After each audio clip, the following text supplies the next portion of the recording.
Alors que sont en train d'arriver sur ce plateau nos débatteurs et duellistes du dimanche et que donc, par voie de conséquence, Dominique de Villepin peut quitter ce plateau. Merci Dominique de Villepin et bonsoir Robert Ménard et Franz-Olivier Gisbert. Au revoir. Maire de Béziers, bonsoir. Bonsoir. Comme chaque dimanche, bonsoir Franz-Olivier Gisbert, éditorialiste. Au point. Intéressant, hein, oui, au point, bien sûr. Intéressant cet échange. On en reparlera tout à l'heure sur éventuellement les ambitions de Dominique de Villepin. On parlera aussi, je rappelle à ceux qui nous regardent, les résultats de ces élections en Allemagne. On les a. On les a avec des sorties d'urnes, c'est ce que disent les médias allemands, et un score historique du parti d'extrême droite, l'AfD, qui tangente les 20%. On y reviendra dans un instant, mais juste avant, messieurs, je voudrais qu'on parle bien sûr de ce qui s'est passé hier à Mulhouse, un attentat islamiste qui a fait une victime. L'assaillant est un Algérien condamné pour apologie du terrorisme. La France a essayé 10 fois d'obtenir un laissez-passer consulaire sans succès. Les pouvoirs publics sont impuissants, Robert Ménard ? Je ne sais pas si les pouvoirs publics sont impuissants, mais contrairement à ce qu'on a entendu tout à l'heure avec notre ancien Premier ministre, moi je crois que juste on n'a jamais tapé sur la table comme il fallait le faire. On est avec l'Algérie dans un rapport de mauvaise conscience. Dire qu'au lieu de les traiter comme un pays avec lequel on a eu une histoire, mais avec lequel maintenant il faut arrêter d'avoir une histoire. Attendez, vous avez vu ça? Vous vous rendez compte? Enfin, parce que tout à l'heure j'écoutais Dominique de Villepin. Il faut pas confondre le peuple algérien qui déteste, y compris les gens qui le dirigent. On se rappelle tout ce qu'ils ont fait ces dernières années, et cette clique. Parce que c'est une clique de kleptomanes qui se servent dans les caisses algériennes. Enfin, vous souriez, France, mais c'est exactement ce qu'ils sont. Je veux dire, ils font ça. En plus, ils te crachent sur la gueule parce que t'es français et ils viennent se faire soigner ici. J'ai vu quand même que les hôpitaux ils viennent placer leur fric en France. Oui, mais attends, les hôpitaux de Paris, ils ont laissé une facture.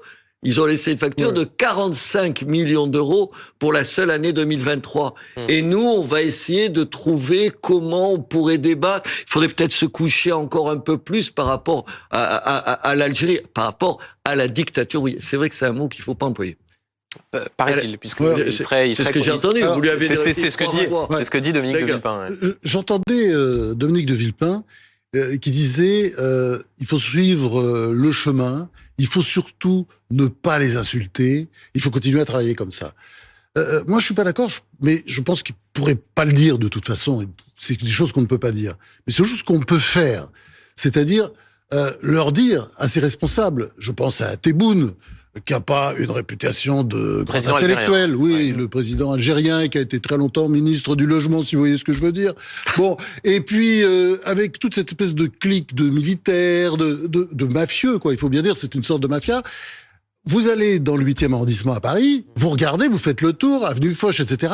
Ils ont énormément de placements dans l'immobilier, ces gens-là. Et je pense que, ben oui, quand ce sont des Africains, on les embête. Regardez ce qui s'est passé autour de Mobutu. On appelle ça les biens mal acquis. Et puis tout le monde s'y met.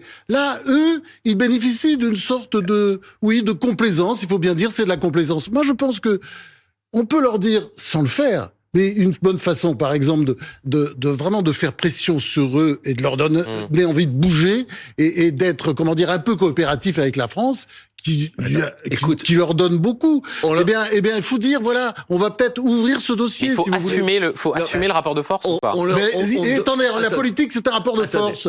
Si on est à genoux, comme l'a été Macron au début de son quinquennat, face du premier quinquennat, parce qu'il a changé depuis, Dieu merci, mais si on est à genoux avec devant l'interlocuteur, évidemment, forcément, on est liquidé. On délivre plus de 200 000 visas par an. Ben oui.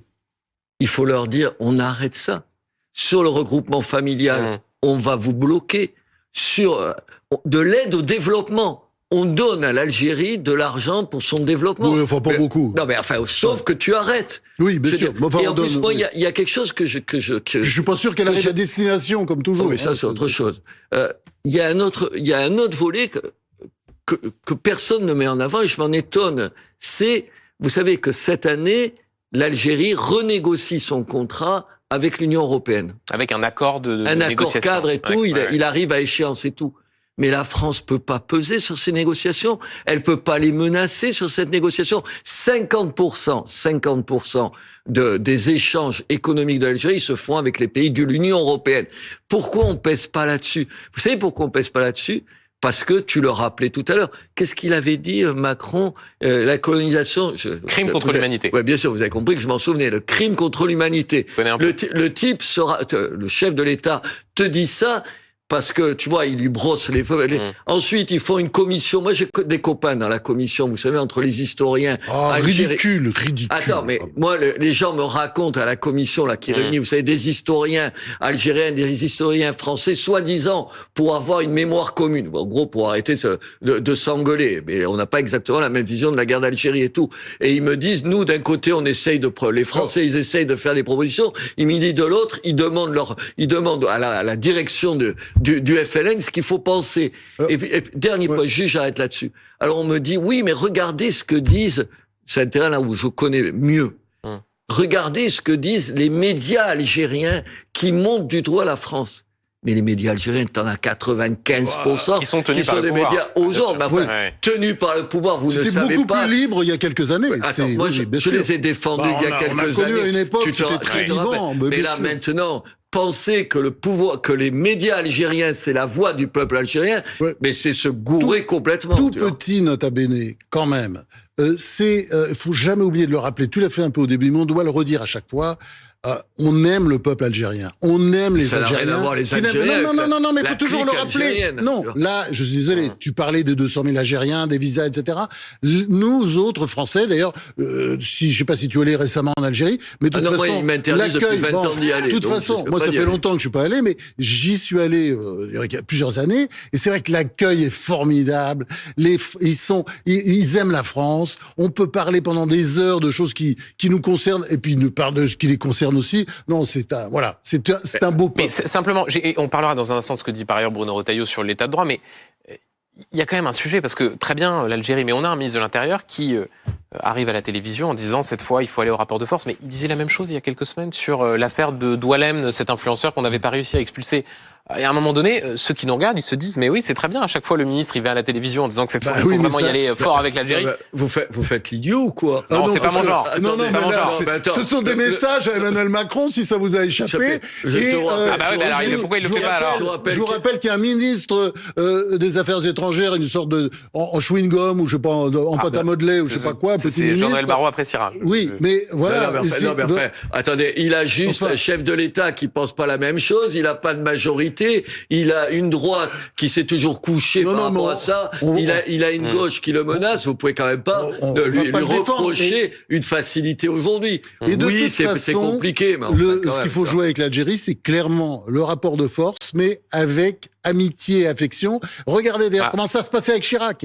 Chirac était extrêmement populaire. Pourtant, il a fait la guerre d'Algérie. Ça n'est pas avec qui l'amitié et l'affection? Avec le peuple algérien. Enfin, tu vois, avec le type qui... Pardon, il faut rappeler aux gens que c'est le seul pays où les seuls pays du Maghreb où pour venir en France, quand il y a un passeport diplomatique, tu n'as pas besoin de visa. Et une fois de plus, tu vas te faire soigner ou tu achètes des biens en France. Et c'est eux qui vont te donner une leçon de morale. Le fric que t'as pris. C'est un régime de corruption. On sait comment ça marche. Et encore une fois, ça n'a rien à voir avec les Algériens qui sont les premiers à en prendre plein la gueule en Algérie. Ce serait bien, cette émission servirait à quelque chose si on était entendu et que commencerait une enquête sur les biens mal acquis. Il n'y a pas de raison de s'être acharné sur certains présidents africains et pas sur les tous ces dignitaires algériens qui se sont quand même bien remplis les poches. J'aimerais, Franz Robert Ménard, vous faire écouter ce que disait ce midi Jordan Bardella au sujet du ministre de l'Intérieur, Bruno Retailleau. Écoutez Jordan Bardella. Le ministre de l'Intérieur qui est chargé de la sécurité des Français doit maintenant agir ou partir. Parce qu'en réalité, depuis maintenant plusieurs semaines et depuis plusieurs mois, sans doute pour peut-être faire plaisir aux électeurs du Rassemblement national et aux électeurs de droite, multiplie les déclarations. Sauf que les mêmes faits se répètent, les mêmes drames, la même barbarie se répète avec à chaque fois les mêmes personnalités, les mêmes profils. Et aucune mesure de fond n'est prise. Bruno Retailleau doit agir ou partir? Mon Dieu, C'est la politique politicienne dans toute sa splendeur. Mais c'est vrai que j'avais oublié que vous étiez l'avocat de Bruno Retailleau sur ce plateau. T'en as jamais fait comme ça non plus, quand même? De ça, la politique politicienne. Arrête, mais moi, j'ai jamais fait de la politique politicienne à ce niveau-là. Ah bah, pour être élu, pas encore, Franck, pas encore. Oui. Ça viendra. Ah, pour la campagne présidentielle. On va faire une campagne tous les deux. Pour ta campagne présidentielle. Avec Dominique de Villepin, oui. Non, avec France. D'accord, très bien. Non, mais enfin, vous rigolez. Jamais. Non, mais deux remarques. La première, qu'est-ce qu'il a? Il a rien d'autre à dire, Monsieur Bardella, que de taper sur Retailleau. Il n'y a pas d'autres gens plus problématiques. Parce qu'il a peur que Retailleau lui pique des voix. Exactement. C'est pour ça que je dis que, enfin, moi, dire que ça me déçoit, oui, ça me déçoit parce il devrait se féliciter d'avoir pour la première fois un ministre de l'Intérieur qui dit exactement ce qu'il dit. Explique. Trouvez-moi les différences entre les uns et les autres. Alors, il te dit, ah oui, il y a une différence, il a qu'à agir parce que, Monsieur Bardella, il agit, lui, en ce moment, parce qu'il pense, il surfe forcément sur je vais juste finir là-dessus. Oui. Il pense vraiment qu'il arriverait au pouvoir, il fait ça, et il règle les problèmes avec l'Algérie, mais comment tu peux faire ça? Attendez, vous avez raison sur le décalage qu'il peut y avoir entre ce qu'on dit quand on est dans l'opposition et quand on est au pouvoir, mais simplement, là encore, ce que se disent les Français, peut-être ceux qui nous regardent ce soir, c'est la répétition de ce genre de faits. Il y a la question des OQTF et a fortiori des relations avec l'Algérie. Il y a aussi le profil et le parcours de l'assaillant qui est condamné à de l'apologie du terrorisme, qui va en prison, qui ensuite va en centre de rétention administrative, et qui sort, et qui doit pointer tous les jours pour un contrôle judiciaire, alors qu'il est fiché S, fiché au FSPRT, et qui est quelqu'un de dangereux. Vous croyez qu'il faut pas changer ça? Bah évidemment. Mais attendez, une fois de plus... Et c'est facile. À un moment donné, il faut des centres de rétention administrative pour mettre ces gens-là. Il n'y a pas une mairie du RN qui a accepté un centre de rétention administrative, pas une seule. C'est quand même, tu vois, c'est la différence entre... Moi, je veux bien qu'on fasse un certain nombre de déclarations, qu'on dise que Monsieur Retailleau, il fait ceci ou il fait pas ceci ou cela. Mais au niveau où ils auraient pu faire quelque chose, le Rassemblement national, c'est-à-dire dans leur mairie, ils ont même pas la constance de se dire, tiens, on va accueillir les centres de rétention administrative. Parce qu'évidemment, ça fait pas plaisir aux gens. Ça fait pas plaisir aux gens. Et je trouve que c'est de la démagogie. Non, mais ils surfent quand même sur un courant fort. C'est-à-dire, quand tu vois, par exemple, ce qui s'est passé à Mulhouse, tu te dis encore, et rien ne change. C'est-à-dire que le système continue tel qu'il est. Il ne fonctionne pas. C'est-à-dire que les gens sont là, tous ces OQTF ne sont jamais renvoyés. Enfin, on tente de les renvoyer, l'Algérie n'en veut pas. Bon, mais ce sont des problèmes qu'il faut régler. Et c'est-à-dire là, tout ça s'est empilé depuis des années, je dirais presque depuis des décennies. Tu me dis ça à moi, je voudrais pas revenir sur mon cas personnel. Non, mais surtout qu'on va en parler dans un instant. Oui, parce que quand même, je vais bondir là-dessus, parce que quand même, et quand un maire refuse de marier un OQTF, qu'est-ce que c'est le marier? Ça se traduit par quoi concrètement? Par la quasi-impossibilité de le mettre dehors demain, parce que c'est ça, la réalité. Qui c'est qui est condamné? C'est moi. Je précise. Non, mais c'est du délire, on est d'accord. Non, mais attendez, mais Robert Ménard fait un super teasing, et on va en parler dans un instant. Moi, juste d'un mot sur... Tout ça pour dire que j'attends de Monsieur Bardella qu'il en dise un mot. Oui, il n'en a pas dit un mot? Pas un mot. Oui, mais ça, c'est parce que vous avez des relations un peu bizarres avec le Rassemblement national. Parce que vous êtes... pas avoir des problèmes avec le RN à Béziers. Voilà, c'est tout. Non mais juste, c'est terrible la politique comme tous les deux vous la défendez. Oui. C'est-à-dire tu peux à la fois, moi je dis ça sur Monsieur Bardella dans ce cas-là, et je peux dire sur autre chose du bien de Monsieur Bardella. Ça c'est vrai. Oui, mais sauf que c'est impossible aujourd'hui dans les débats, dans la politique, dans une estrade politique, de dire à la fois du bien et dire qu'on est critique sur tel ou tel point. Pardon, j'ai pas envie, moi, d'être un béni. On est journaliste, voilà. C'est beaucoup plus facile. Journaliste, non, mais en même temps, vous dites, il faut changer la loi. C'est un métier, pour ça, c'est très agréable. Quand Bruno Retailleau dit, il faudra peut-être des peines de sûreté. C'est-à-dire, au fond, mettre hors d'état de nuire ceux qui sont susceptibles d'être dangereux. Évidemment. On le fera jamais. Mais c'est pas constitutionnel. On peut pas. La personne a purgé sa peine. Tu peux pas le faire avec le Conseil constitutionnel aujourd'hui. C'est pour ça qu'il faut un changement radical. Toutes les questions sur lesquelles on bute, je reviens pas sur les mariages et tout, chaque fois, à un moment donné, il y a le Conseil constitutionnel. Et c'est pas... pas mais ça, justement, c'est pour ça qu'il faut revoir tout ça à un moment donné, parce que le Conseil constitutionnel, il vit de cette espèce de rente de la jurisprudence qui contredit les lois. Ce qui fait d'ailleurs qu'on arrive à ton histoire folle de Béziers, parce qu'il y a une jurisprudence comme ça, qui dépend d'un traité, des conventions des droits de l'homme, etc., qui est en contradiction avec la loi, puisque le QTF, il a rien à faire ici. Et donc, voilà, ça dépend des juges, en fait. Mais selon les juges... Vous voulez vraiment absolument parler de ça? Oui, mais alors, juste avant de parler de ça, est-ce que c'est pas un peu démago de quand j'entends Bruno Retailleau dire « Oui, moi, je veux aller contre l'impossibilisme juridique ».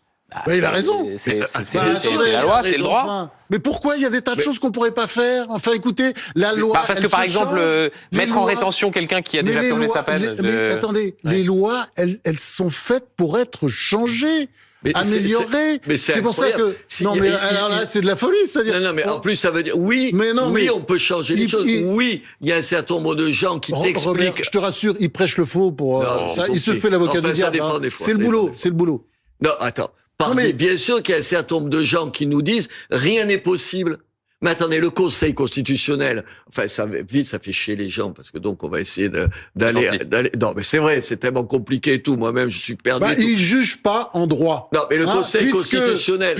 Il juge pas en droit, le Conseil constitutionnel, puisque, vous vous souvenez, en 2024, la loi immigration, il a retoqué un certain nombre d'articles, des cavaliers, etc., qui étaient soi-disant en contradiction avec l'article 45 de la Constitution, qui disait exactement l'inverse. Ils se sont assis sur l'article 45. Qui étaient des cavaliers législatifs. Mais oui, mais c'était autorisé. Relisez bien l'article 45, vous verrez que dans le cas présent, puisque ça avait des rapports avec l'immigration, alors je me souviens plus tout à fait de la formulation exacte, mais c'était l'article, ils se sont assis sur l'article 45 pour faire le contraire. Comment voulez-vous respecter des juridictions comme ça? Même avant, le Conseil constitutionnel, jusqu'au début des années 70, il s'était pas octroyé, c'est Badinter qui l'a fait, octroyer une espèce de capacité à tout juger aux yeux, tu sais, il s'est mis à considérer que il fallait les lois, il fallait pas simplement voir par rapport à la Constitution, mais il fallait voir aussi si par rapport au préambule de la Constitution, la Déclaration universelle des droits de l'homme, oui, c'est ce qu'ils ont fait, là. Non, mais c'est un fil qu'on tire comme ça, et après, aujourd'hui, oui, et c'est là où la Bardella, il a raison, en revanche. Il a raison sur le fait qu'aujourd'hui, pour sortir de cette situation, il faudra poser des questions sur la Constitution, revoir un certain nombre de choses de fond en comble. Sinon, tu y arrives pas. Mais tu reproches pas à Retailleau de te dire, aujourd'hui, avec ce que tu as là, tu fais comme tu peux. Tu te dépatouilles au milieu de tout ça. Messieurs, juste avant de parler de ce qui vous est arrivé mardi, je voudrais juste, puisqu'on parle souvent des choses qui ne vont pas, parlons aussi des succès. Vous montrez cette image de Mohamed Amra,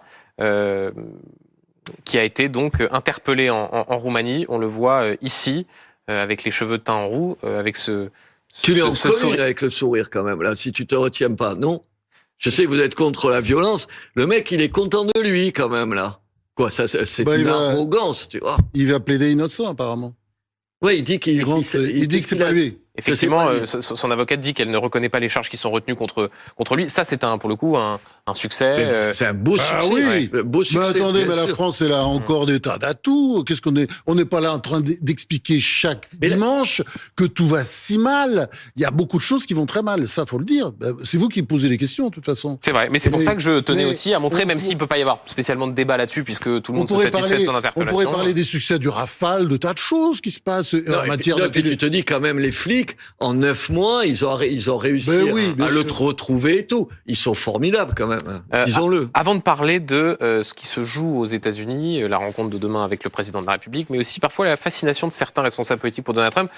Un mot quand même de ce qui s'est passé mardi, Robert Ménard. Je rappelle que vous avez été reçu pour ce qu'on appelle une procédure de plaidé coupable, parce que vous aviez refusé de marier un individu qui était frappé d'une obligation de quitter le territoire français. Il va donc y avoir un procès en correctionnel. J'ai lu dans les colonnes du Figaro que l'individu que vous avez refusé de marier, visiblement, prévoyait de revenir en France. Mais ouais. C'est quand même formidable. Tu vas être obligé de le marier. Non, mais tu rigoles. Là, tu vois, il peut crever la bouche ouverte avant que je le fasse. Bon, on évite ce genre de propos. Non, mais bien sûr. Allez, je retire ce propos. Voilà. Il est pas prêt que Sinon, c'est lui qui va te faire enfermer. Non. Enfin, c'est quand même un truc de bon sens. Tout à l'heure, Franz le disait. Moi, je veux bien les lois, les conventions et tout. Les gens chez moi et les milliers de messages que j'ai reçus. Honnêtement, quand je parle de milliers de messages, c'est des milliers de messages. Les gens, qu'est-ce qu'ils me disent? Ils comprennent le débat, c'est incompréhensible. Je veux dire, le type, il a été condamné à de la prison. C'est un petit voyou violent. Drogue, vol avec violence, vol en réunion, pour rappel, recel, à 8 mois de prison avec sursis pour vol avec violence en réunion. Voilà, il fait tout ça. Il faudrait que je le marie, alors qu'entre-temps, il n'est pas en situation régulière en France et il fait l'obligé d'une obligation de quitter le territoire. Et c'est moi qui vais être condamné parce que je refuse de le marier. Non mais tu tombes à l'inverse, tu te dis, au-delà de toutes les discussions sur le droit et tout, tu te dis, c'est invraisemblable. C'est pour ça qu'il faut changer la loi. Cerise sur le gâteau, j'ai porté plainte, c'était hier ou avant-hier, parce que j'ai été menacé de mort par un certain nombre de gens, parce que j'ai refusé de le marier. Il me propose de m'exploser. C'est tout du tact et tout ça. Mais je le dis pour dire que d'abord t'as des fous, et puis il n'a pas sa place ici. C'est aussi simple que ça. Sauf que, Robert Ménard, Franz-Olivier Gisbert, il y a une loi qui est passée au Sénat, c'était jeudi. Oui. Pour précisément éviter que d'autres maires se retrouvent dans votre situation. Il y a une sorte de consensus sur le fait que, là encore, elle ne passera pas les fourches codines du Conseil constitutionnel, puisque la jurisprudence du Conseil, et donc là c'est comment dire, quelque chose qui s'impose, veut qu'il y ait un droit imprescriptible au mariage. Écoutez, oui, mais quand on est sur le territoire. Je le répète, tout ça, à un moment donné, il faudra le balayer. Vous savez, après l'occupation, il y a tout un travail qui a été fait sur le travail du Conseil d'État, par exemple. Hein. Tout ça a été nettoyé. Là, il y a absolument aucune raison que cette jurisprudence comme ça s'empile et annule les lois. Enfin, sinon, ça sert à rien d'avoir une Assemblée nationale qui vote des lois. Enfin, c'est ça qui est aberrant. Et puis, à un moment donné, il faut revenir à la raison enfin, le problème de se dire on ne peut rien faire, enfin, je veux dire, la France, vous savez très bien qu'il y a toute une série de problèmes, que ce soit des problèmes économiques, des problèmes juridiques, économiques, on ne peut pas dire à chaque fois on ne peut rien faire. Mais non. Le Conseil constitutionnel sur l'immigration, là encore, on va pas rentrer dans un débat théorique. Ouais. Ils n'ont pas toujours eu la position qu'ils ont là maintenant. Alors moi, ce que j'espère, regardez, je vais applaudir Monsieur Bardella. Peut-être que, en ayant permis l'élection de Monsieur Ferrand à la tête du Conseil constitutionnel, Monsieur Ferrand a l'occasion, et les nouveaux, de montrer qu'ils ont une approche sur l'immigration, sur les OQTF, sur les gens qui sont dans ce pays alors qu'ils ne devraient pas y être, peut-être l'inéligibilité, ça pourrait t'intéresser aussi, peut-être, parce que tu risques d'être condamné à une peine d'inéligibilité. C'est quand même dingue. 5 ans de prison, 75 000 euros d'amende et être inéligible parce qu'on a fait un truc qui est le bon sens même. Enfin, honnêtement, si on veut, comme disent dans leur rhétorique un certain nombre de gens, nourrir les extrêmes, vous avez compris, c'est pas mes mots, les extrêmes, je veux dire, continue à faire des choses comme ça, tu vas voir ce que les gens y pensent. Tout à l'heure, M. Villepin disait l'état de droit, il faut pas toucher à l'état de droit. Il a raison, moi je me suis battu toute ma vie pour ça et tout ça. Mais tu veux décrédibiliser l'état de droit, tu continues à faire des choses comme ça. L'état de droit, ce sont quelques règles simples, et en dessous, il y a beaucoup de lois qu'on peut changer. Et c'est ça, on entend sur les lois effectivement qui peuvent être changées, une constitution qui peut être changée, simplement pour ça, il y a des elle a déjà été changée à plusieurs reprises. Vous avez raison, voilà. mais juste, Robert Ménard, pour revenir sur ce que je lisais dans le Figaro et cet individu... ce qui était dit, c'est qu'au fond, ils allaient essayer de se marier, qu'ils allaient ensuite essayer de transcrire le mariage en France, et qu'ensuite, ils allaient déposer une demande. S'il y a de l'amour entre ces deux individus et que cette femme, qui, elle, est française, a envie de fonder une famille avec cet individu en France ensuite... Attendez, moi, je me suis... Pardon. C'est la réponse. Moi, vous aviez des termes peu amènes sur cet individu, Moustapha B.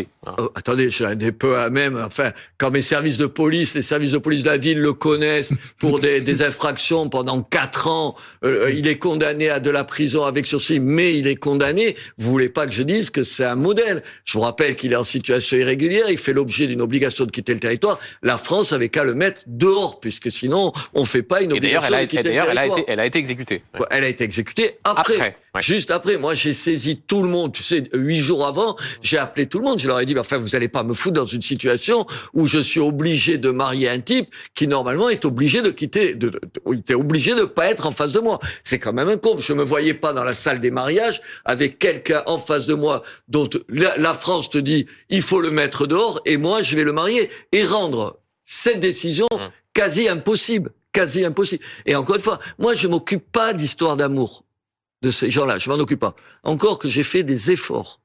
Parce que je l'ai reçue, elle.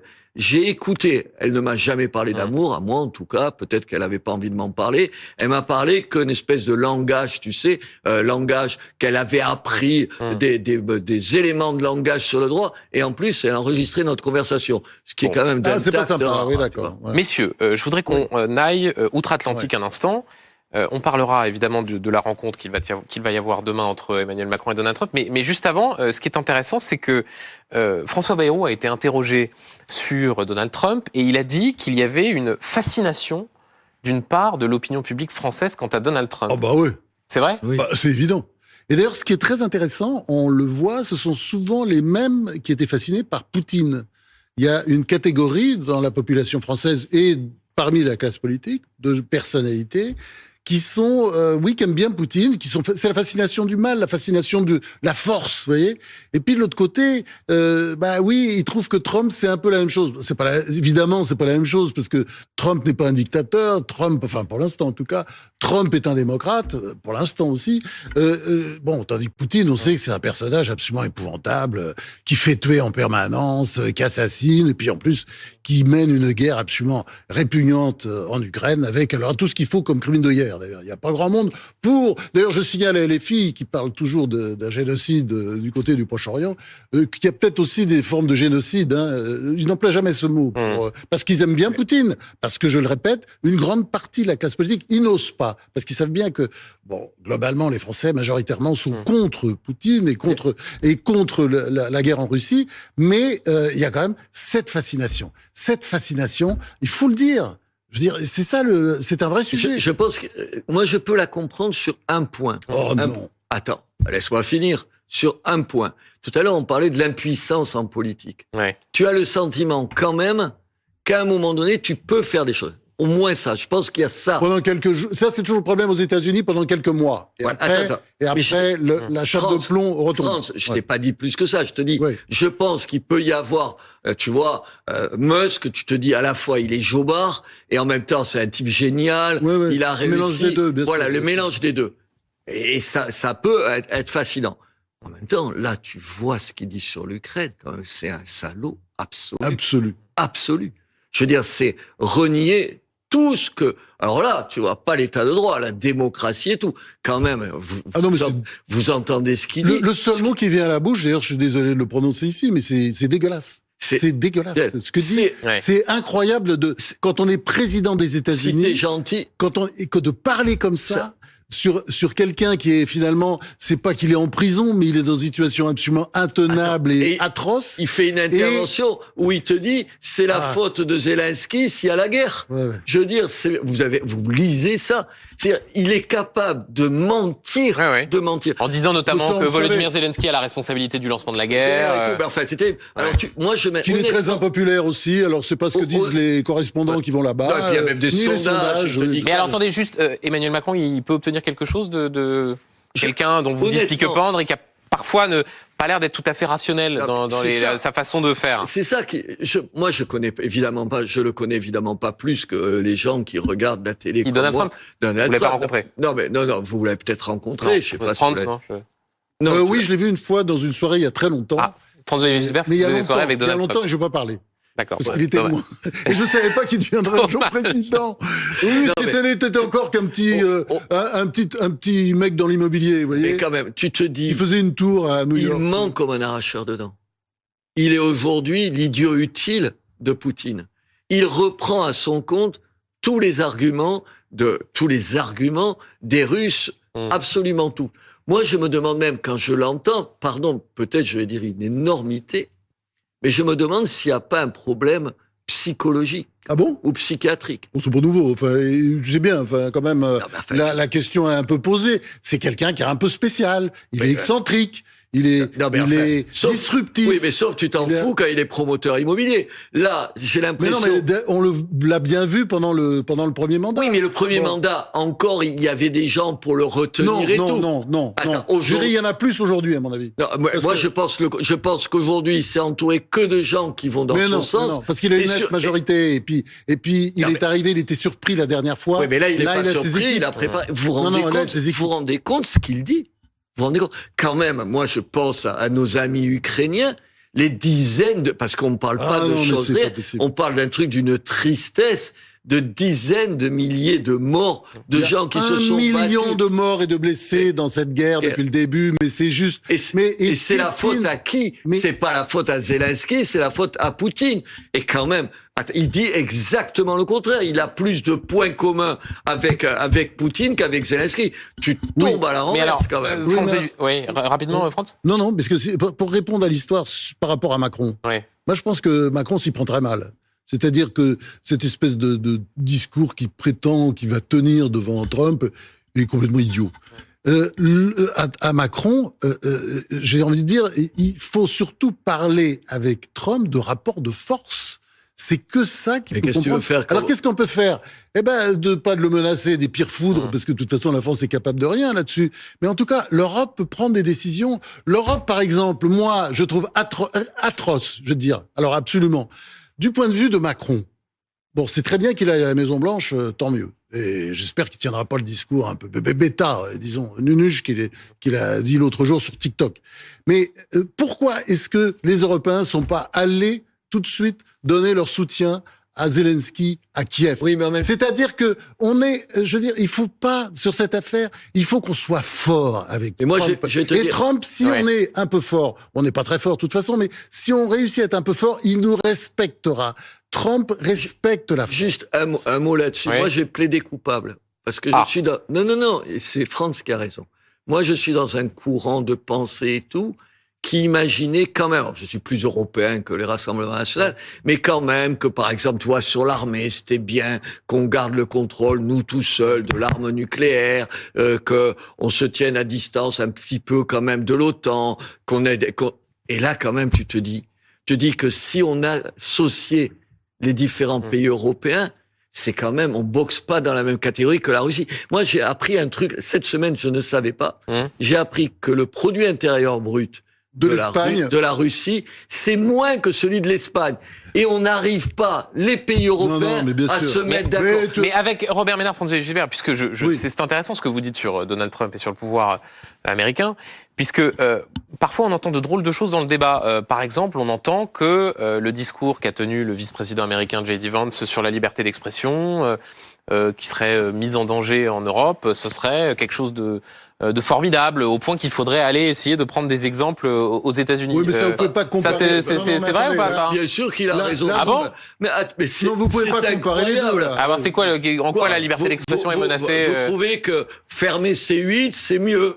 C'est une bonne idée, ça vous fera un concurrent en moins, mais enfin, c'est pas sérieux.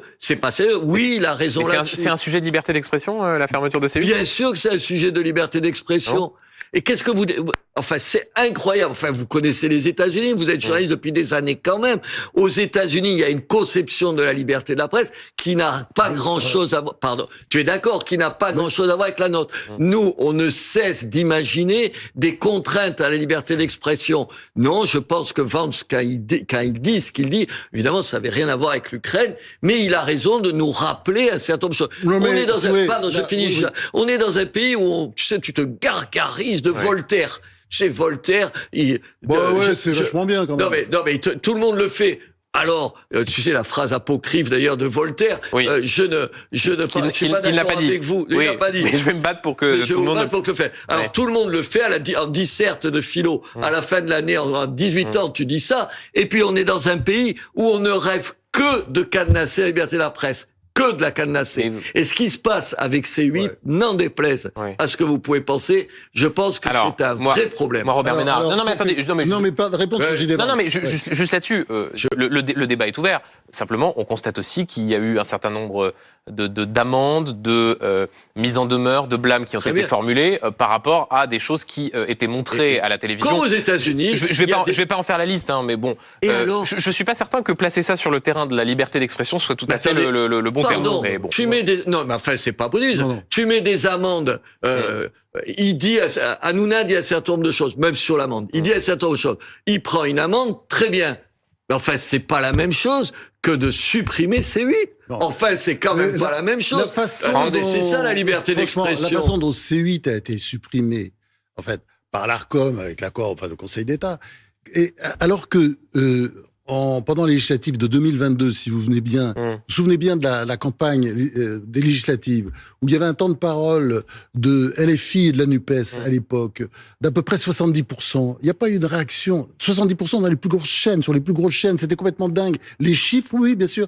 Et c'était pendant la campagne des législatives. Vous regardez bien, vérifiez tout, vous verrez que c'est exact. Non, mais Franz. Et ça, non, mais ce que je veux dire par là, c'est vraiment 2 poids 2 mesures. Et évidemment, un truc, par exemple, comme la suppression de C8, c'est impossible aux États-Unis. Moi, j'y ai vécu. Mais non, mais attendez, attendez, juste parenthèse. Non, mais France, non, mais attendez. C'est important. Non, mais France, très bien. Non, mais je vous laisse terminer dans un instant. Attendez, mais vous voulez quoi? Vous voulez le mettre dans un asile psychiatrique? Il y a beaucoup de choses qui m'ont choqué. Et dire, on n'est pas en Russie. JD Vance, il y a beaucoup de choses qui m'ont choqué dans son discours. Mais c'était pas du tout. Moi, c'est pas ça qui m'a choqué. Ce qui m'a choqué, c'est tout le cirque autour d'Alice Weidel, la patronne de l'AfD. C'est-à-dire vraiment, on a l'impression qu'ils ont des instructions de Donald Trump pour défendre l'AfD, c'est-à-dire l'extrême droite allemande. Alors ça, c'est honteux. Mais dans son discours, il y a quelque chose qu'il faut comprendre. Et là, parce qu'on est dans un monde d'inculture et d'ignorance, il faut bien dire, notamment dans la profession, c'est qu'aux États-Unis, quand vous allez là-bas, il y a quelque chose d'ailleurs qui nous étonne toujours. Moi, je pense que c'est mieux le système français là-dessus. Mais le premier amendement, on a le droit de tout dire. C'est ça, la liberté d'expression là-bas, elle est totale. En France, c'est vrai que les négationnistes, par exemple, les négationnistes sont punis par la loi et je pense que c'est une bonne chose. Ceux qui disent qu'il n'y a pas de génocide, il n'y a pas eu de génocide. J'ai passé ma vie à défendre des gens qui disaient des choses insupportables, inaccessibles, indignes d'une certaine façon. Je vous rappelle, puisque maintenant je vais citer la Convention européenne des droits de l'homme dont on a dit tous les deux tant de mal, l'article 10, qu'est-ce qu'il dit? La liberté de la presse, c'est la possibilité de tenir des propos choquants, mal vécus par une majorité de la population. Et oui, c'est ça, la liberté. Robert Ménard. Il est très bien cet article. Non mais Robert Ménard, Franz-Olivier Gisbert, là encore, il y a évidemment la liberté d'expression et il y a dans le droit une autorité de régulation qui accorde des fréquences à des chaînes de télévision avec un cahier des charges, des contrats d'objectifs et de moyens, et avec des critères. Et quand vous évoquiez tout à l'heure, quand vous évoquiez tout à l'heure la question des temps de parole qui sont contrôlés, ils le sont. Si les chaînes ne les respectent pas, ces chaînes sont mises en demeure. Voilà, je pense pas qu'il s'agisse exactement. Je pense pas qu'il s'agisse exactement de la même chose que ce dont il est question là. Non, c'est une histoire importante. Attends, mais vous rigolez. Il y a des journalistes comme vous. Il y a des journalistes comme vous qui sont allés signer des pétitions en France pour interdire CNews. Et oui, enfin, attends, tu tombes à la renverse quand même. Mais je crois pas que ce soit ce dont il est question ici. Je voudrais juste qu'on aille... C'est le même état d'esprit. Robert Ménard, Franz-Olivier Gisbert. Ce n'est pas de supprimer des chaînes, de supprimer des journaux. Notre boulot, vous savez, la presse ne se porte jamais mieux que quand il y a du pluralisme, quand il y a de la concurrence, même avec des gens messieurs, la question n'est pas de déplaire, la question est aussi de respecter un certain nombre de règles. Je voudrais qu'on aille sur le terrain tout de suite retrouver Marie Gentric, notre envoyée spéciale en Allemagne, puisque les premiers chiffres sont tombés, même si le dépouillement est encore en cours. Et Marie, là, ce n'est pas une surprise, mais c'est un fait politique majeur. L'extrême droite, le parti d'AfD, fait le score le plus important en Allemagne depuis l'après-guerre. Exactement, l'AfD qui a obtenu, selon les résultats partiels que l'on a pour l'instant, entre 19,5 et 20% des votes. C'est tout simplement un score historique, vous l'avez dit. C'est le double du score que le parti avait réalisé en 2021.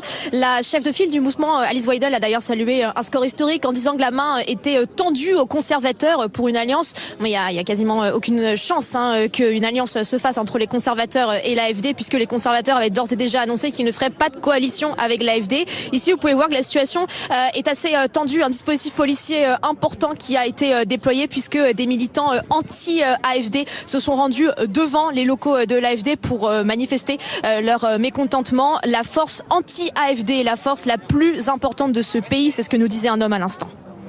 Marie Gentric en direct de Berlin avec Julie Reuser. Robert Ménard, ça c'est un basculement. D'avoir le principal pays européen. Non, attendez. Ah mais m'engueulez pas. Non, on va pas oublier Friedrich Merz qui fait, je crois, autour de 30%. Quasiment 30% et qui va gouverner. Mais qui va gouverner qui est quand même quelqu'un de très, tout à fait intéressant. Deux choses. Enfin, ça nous change de Trump, hein, voilà. Deux choses. D'ailleurs, à mon avis, ils s'aiment pas beaucoup les deux. Hein. Deux choses. Alors, chaque fois que j'entends l'AFD et les propos qui étaient l'AFD, je dis applaudissons le Rassemblement National parce que quand même c'est une idée fixe, ça. Mais oui, c'est pas les mêmes jobards quand même, tu vois. Enfin, non, mais c'est pas la même chose, tu vois. Marine Le Pen, elle a fait des ruptures par rapport à son histoire que l'AFD ne fait absolument pas. Ça, c'est la première remarque.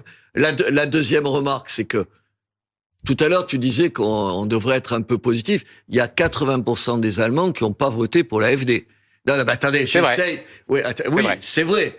Non, Dieu merci. Attends, bien sûr que. Non, mais je suis heureux de ça. Quel que soit leur vote, je suis heureux de ça. Il faut dire ça d'ailleurs, malgré les ingérences répétées de Trump par Elon Musk et J.D. Vance interposés. C'est-à-dire que en soutien à l'AFD, une ingérence américaine en soutien à l'AFD. Et je vais vous dire pourquoi. Il faut dire les choses aussi. C'est pour empêcher, pour vraiment bloquer au maximum Friedrich Merz, qui a priori est quelqu'un qui ne plaît pas aux Américains. Mais même et j'espère que nous l'occasion nous en féliciter. Même sur l'ingérence, enfin, moi il y a toujours un deux poids deux mesures qui me scandalise là. Oui, on a vu Vance, Elon Musk et tout ce qu'ils disaient sur l'AFD. Et quand Obama intervenait pour dire que le voile, pardon. Oui, c'était pas terrible non plus. Non, mais c'est au-delà. Non, ça vous fait sourire. Non, mais vous êtes pour le voile partout. Et quand Obama ouvrait la frontière pour laisser les Turcs tuer les Kurdes, qui nous avaient débarrassés d'Al-Qaïda. C'est pas là-dessus. C'est quand Obama intervenait au moment où la France interdisait le voile à l'école en disant que c'était pas une bonne idée. Quel que soit ce qu'ils disent, je n'ai pas vu la classe. En 2005. Bien sûr qu'il était. Alors Barack Obama en 2005, il était.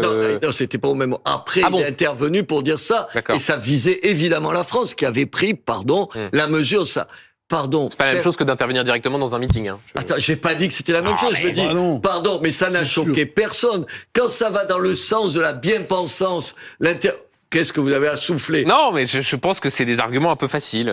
Voilà. Pourquoi c'est la bien-pensance. Vous avez le sentiment qu'il y a la bien-pensance ici sur ce plateau. Quand Obama trouve qu'en France, quand même, c'est pas bien d'interdire le voile à l'école, ça vous choque pas parce que c'est Obama. Non, mais... Et quand en ce moment Trump dit, il dit, c'est pas lui, les autres disent vive l'AFD. Moi, attendez, vous savez ce que je pense de l'AFD. Là, ça vous choque. Il y a deux poids, deux mesures. Il y a quelque chose quand même d'intéressant, c'est que ces ingérences, il y a quelques années, ça n'existait pas. Et d'ailleurs, il faut bien dire que c'est le phénomène Trump qui a provoqué des ingérences. Souvenez-vous des propos qu'a tenus le Premier ministre britannique Starmer sur Trump. Au moment de l'élection. Il parlait néo-nazis. Bon, ça n'a pas été sympa. Là, vous n'avez pas hurlé en disant quand même. Il renvoie la balle. J'ai pas hurlé parce que je suis représentant de la bien-pensance. Je voudrais juste, pour terminer, vous montrer une image. Elle concerne Jordan Bardella, qui était à Washington en déplacement, qui devait se rendre à ce qu'on appelle le CPAC, c'est-à-dire le route des conservateurs américains. Et il a annulé parce que ce monsieur Steve Bannon a fait ce que Jordan Bardella appelle, je cite, un geste. Je cherche l'expression. Un geste faisant référence à l'idéologie nazie. Non, mais attendez. Attendez, Robert. Attendez, non, mais ce truc-là, par exemple, ça, Bannon, c'est un taré. C'est un taré. Donc, Jordan Bardella a eu raison de ne pas y aller. De toute façon, il aurait jamais dû aller à un truc de Bannon. Ce sont que des tarés. Mais l'histoire du salut nazi, je reviens d'ailleurs sur le salut nazi, soi-disant de Moscou. Oui, mais là, c'est pas la question que je pose. Tout le monde croit que c'est des saluts nazis. Non, attendez, faut un peu de culture et s'intéresser à l'histoire des États-Unis. Les États-Unis, pendant des décennies, vous avez eu ce qu'on appelait c'était le geste de Bellamy, ça s'appelait. Hein, c'était le salut de Bellamy. Bellamy, c'était un baptiste socialiste qui avait inventé ce salut qui ressemblait comme deux gouttes d'eau au salut nazi. On le faisait en général devant le drapeau. Roosevelt, quand il y a eu la Deuxième Guerre mondiale, face à Hitler, il a dit on va changer ce salut. Là, vous la et il a ramenez dit, moins, hein. et il a dit Roosevelt, on va mettre le cœur. Et ce que Musk a fait, il a refait le cœur et avec ce salut, non, mais alors- j'envoie le cœur. Non, mais c'est intéressant, mais alors, donc- où est le salut nazi? Non, Mais mais donc, faut arrêter ces conneries. Bannon, ça n'a rien à voir. Steve Bannon est c'est un assez taré. jobard C'est un pour taré pas en complet. rajouter une couche. Je veux dire, c'est Et donc pas Jordan besoin- Bardella, il a eu raison, il a eu tort d'annuler. De quoi? Il a annulé Il sa n'aurait venue. pas dû y Il aller. n'aurait pas dû y aller. Ah oui, d'accord. On Je veux va dire, pas chez Bannon, c'est un taré. C'est des Extrémiste, Vous lisez ce qu'il affreux. écrit. Ah oui, ça, Steve Bannon. Enfin, oui, mais il n'y a pas besoin de le caricaturer en nazi. Il est déjà assez jobard comme ça, sans ajouter ça. Je vous rappelle, moi, en plus, c'est des gens qui ont évolué, parce que, vous vous rappelez, il avait été dans un congrès du Du Front National. du ouais. Front National, mais à Absolument. l'époque, le Front National avait raison de Et il le a été recevoir. viré par Trump, d'ailleurs. Oui, mais après, Trump parce n'en pouvait qu'il plus. Parce que- est devenu de plus Oui. en plus radical. C'est la droite de la droite C'est de la dire, droite. il a été viré par Trump. Voilà. Mais t'as pas besoin de faire une caricature, t'as pas besoin de croire que c'est un salut nazi. Honnêtement, c'est pas besoin d'en rajouter. Il est assez jobard comme ça suffit, quoi. Faut pas oublier ce que les confrères ne savent pas, qu'il y a eu aux États-Unis jusqu'en 1942 ce qu'on appelait le salut de Ben Ami dans toutes les écoles, partout devant le drapeau, et ils ont tous Vous aurez ce appris salut quelque nazi. chose. Voilà, bon. Voilà. Ils étaient Voilà. pas tous nazis. Et justement, Roosevelt, je le répète, a rajouté le cœur. C'est très beau, ça. Le Et cœur. sur ce qui se passe aux États-Unis, on suivra demain, évidemment, la rencontre dans le bureau ovale entre Emmanuel Macron et Donald Trump. BFM TV vous propose une journée spéciale Macron-Trump, quelle paix pour l'Ukraine. Merci beaucoup. Vous étiez en pleine forme, hein, Robert Ménard et Franz-Olivier Vous Gisbert. aussi, finalement. Oui, Bah c'est oui, le but d'avoir participé à cette émission et au duel du dimanche.